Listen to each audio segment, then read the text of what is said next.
오늘은 개념 있는 그리스도인 시리즈 16번째 시간입니다. 지난 시간에 이어 기준의 선택에 대해 좀 더 깊이 있게 나눠보는 시간을 갖고자 합니다. 러시아의 작가이자 반체제 지식인이었던 알렉산드르 솔제니치는 인간이 자신의 사고의 기준을 선택하는 것이 얼마나 중요한지 그의 인생으로 보여주었습니다. 솔제니치는 1918년 러시아 혁명 직후 태어나 공산주의 체제 속에서 성장했습니다.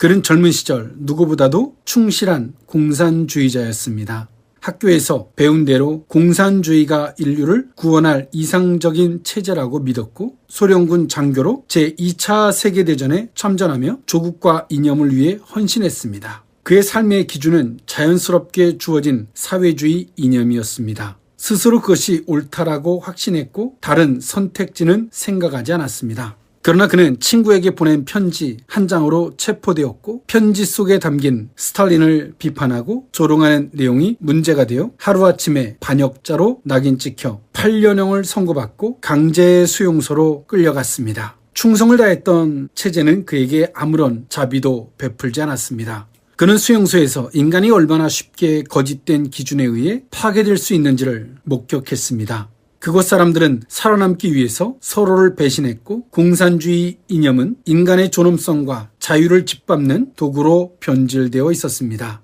그곳에서 솔제니치는 자신이 믿어왔던 기준이 잘못되었음을 뼈저리게 깨달았습니다. 단지 정치적 실수나 정책의 문제가 아니라 이념 그 자체가 거짓 위에 세워진 것임을 알게 된 것입니다. 이때부터 그는 그의 삶의 기준을 완전히 바꾸었습니다. 공산주의가 아닌 진리와 자유 그리고 고난 속에서 붙잡은 신앙을 기준으로 삼기로 결단했습니다. 이 기준의 선택은 그에게 새로운 사명을 주었습니다. 그는 자신이 겪은 참상을 세상에 알리기로 마음먹었고 목숨을 걸고 글을 쓰기 시작했습니다.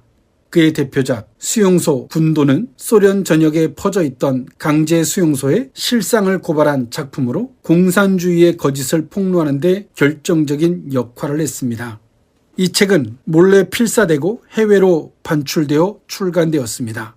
결국 그는 1974년 소련 정부에 의해 국적을 박탈당하고 강제로 추방되었지만 그는 침묵하지 않았고 끝까지 싸웠습니다. 그리고 그는 감옥이요 축복이 있으라 그곳에서 나는 내 영혼을 찾았노라고 고백하였습니다. 자신이 감옥에서 올바른 가치를 발견한 것을 오히려 축복이라고 여겼습니다. 솔제니치는 거대한 공산주의 체제라는 성벽 앞에서도 두려워하지 않았습니다.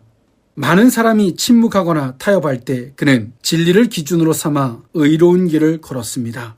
그의 선택은 개인적인 불이익을 넘어 목숨을 위협받는 일이었지만 그는 옳은 기준을 지키는 것이야말로 참된 자유와 인간다운 삶임을 보여주었습니다. 그의 글과 삶은 전 세계에 울림을 주었고 소련의 거짓된 체제에 균열을 일으켰습니다.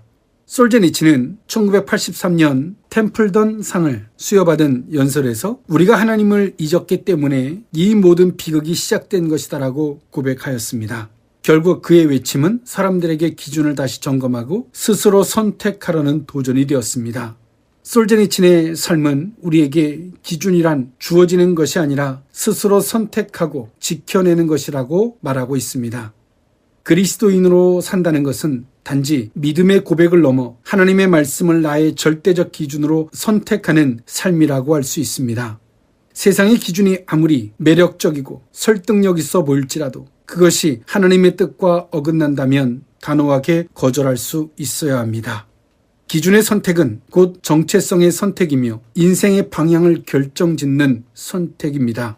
오늘도 우리는 수많은 유혹과 혼란 속에서 살고 있지만 그 한가운데서 말씀을 기준으로 선택하는 삶이야말로 흔들리지 않는 삶이 될 것입니다. 그리고 바로 그 삶이 하나님께서 기뻐하시는 개념 있는 그리스도인들의 삶이 될 것입니다.